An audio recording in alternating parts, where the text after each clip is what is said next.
বাংলাদেশের রাজনীতিতে যে তিনটি বড় গণ অভ্যুত্থানের মাধ্যমে রাজনীতির বাকবদল ঘটেছে তার সবগুলোতেই লাভবান হয়েছে বিএনপি। এই তিনটি ঘটনা ঘটেছে ১৯৭৫ সাল, ১৯৯০ সাল ও ২০২৪ সালে। এসব গণ অভ্যুত্থানের একটির মাধ্যমে জিয়াউর রহমান ক্ষমতায় এসে বিএনপি প্রতিষ্ঠা করেছেন, আরেকটি গণ অভ্যুত্থানের পরে নির্বাচনের মাধ্যমে ক্ষমতায় এসেছেন এবং আরেকটির মাধ্যমে ক্ষমতায় আসার সম্ভাবনাও তৈরি হয়েছে বিএনপির। বিএনপি কেন এবং কিভাবে এসব গণ অভ্যুত্থানের মাধ্যমে রাজনৈতিকভাবে লাভবান হয়েছে তা নিয়ে বিবিসি বাংলার এক প্রতিবেদনে বলা হয়েছে, প্রতিটি ক্ষেত্রে রাজনৈতিক শক্তি হিসেবে আওয়ামী লীগ অত্যন্ত নেতিবাচক হিসেবে জনগণের কাছে প্রতীয়মান হয়েছে। যে সুযোগ পেয়েছে বিএনপি, সিপাহী জনতার গণ অভ্যুত্থান ১৯৭৫ সাল। ইতিহাস পর্যালোচনায় দেখা যায় ১৯৭৫ সালে শেখ মুজিবুর রহমানকে হত্যার পর তৎকালীন বাংলাদেশে পরিষ্কার রাজনৈতিক শূন্যতা তৈরি হয়েছিল। তখন ক্ষমতায় এসেছিলেন খন্দকার মোস্তাক আহমেদ, যিনি আওয়ামী লীগেরই নেতা ছিলেন। তবে সামরিক কর্মকর্তা হিসেবে জিয়াউর রহমান সেনানিবাসের বাইরেও অনেকের কাছেই পরিচিত ছিলেন। ১৯৭৫ সালের ৩ নভেম্বর মেজর জেনারেল খালেদ মোশাররফের নেতৃত্বে বিদ্রোহ হয়।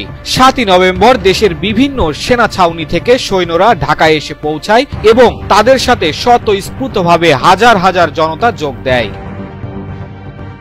এই অভ্যুত্থানের নেতৃত্ব দিয়েছিলেন তৎকালীন সাবেক সেনা কর্মকর্তা ও জাসদ নেতা কর্নেল আবু তাহের। ৭ নভেম্বর কর্নেল আবু তাহেরের নেতৃত্বে সিপাহী জনতার বিদ্রোহ করে এবং জিয়াউর রহমানকে মুক্ত করে। বন্দিদশা থেকে জিয়াউর রহমান ক্ষমতার কেন্দ্রে চলে আসেন। পর্যবেক্ষকদের অনেকেই মনে করেন ৭ই নভেম্বর বিদ্রোহ না হলে জিয়াউর রহমান রাজনীতিতে কতটা আসতেন কিংবা আসলেও কতটা সফল হতেন সেটা নিয়ে প্রশ্ন রয়েছে। ৭ নভেম্বরের পর থেকে রাষ্ট্র ক্ষমতা পরিচালিত হতো জিয়াউর রহমানের ইশারায়। ১৯৭৭ সালের এপ্রিল মাসে আবু সাদাত মোহাম্মদ সায়েম রাষ্ট্রপতির দায়িত্ব জিয়াউর রহমানের কাছে দিয়ে পদত্যাগ করেন। রাষ্ট্রপতি হবার ১.৫ বছরের মধ্যে রাজনৈতিক দল গঠন করেন জিয়াউর রহমান।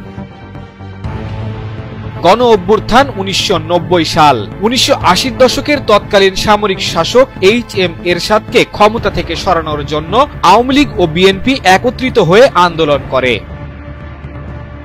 তাদের সাথে অন্যান্য রাজনৈতিক দলও ছিল, কিন্তু দেখা গেল এরশাদের পতনের পরে ১৯৯১ সালে বাংলাদেশ যখন প্রথম গণতান্ত্রিক নির্বাচন অনুষ্ঠিত হয় তখন ক্ষমতায় আসে খালেদা জিয়ার নেতৃত্বে বিএনপি। ছাত্র জনতার গণ অভ্যুত্থান ২০২৪। ৫ আগস্ট ২০২৪ ছাত্র জনতার গণ অভ্যুত্থানের মুখে ক্ষমতা ছেড়ে শেখ হাসিনা পালিয়ে যাবার পরে যে দুইটি রাজনৈতিক দল এখন পর্যন্ত সবচেয়ে লাভবান হয়েছে তারা হচ্ছে বিএনপি ও জামায়াত ইসলামী। শেখ হাসিনার শাসনামলে পালিয়ে বেড়ানো কিংবা বিভিন্ন মামলায় জর্জরিত থাকা বিএনপি নেতারা এখন আগে আওয়ামী লীগ নেতাদের নিয়ন্ত্রণে থাকা অনেক কিছুই নিয়ন্ত্রণ করছেন বলে বিভিন্ন গণমাধ্যমে খবর প্রকাশিত হচ্ছে। ৫ আগস্টের পর বেশ দ্রুততার সাথে বিএনপি নেতা খালেদা জিয়াকে মুক্তির আদেশ স্বাক্ষর করেন রাষ্ট্রপতি। এরপর বিএনপির বেশ কিছু সিনিয়র নেতা জেল থেকে দ্রুত ছাড়া পান, অনেকে কিছু মামলা থেকে অব্যাহতিও পেয়েছেন। মাঠ পর্যায়ে বিএনপি নেতাকর্মীদের এখন আর পালিয়ে বেড়াতে হচ্ছে না। এসব কিছু বিএনপিকে তাৎক্ষণিকভাবে রাজনৈতিক সুবিধা দিয়েছে।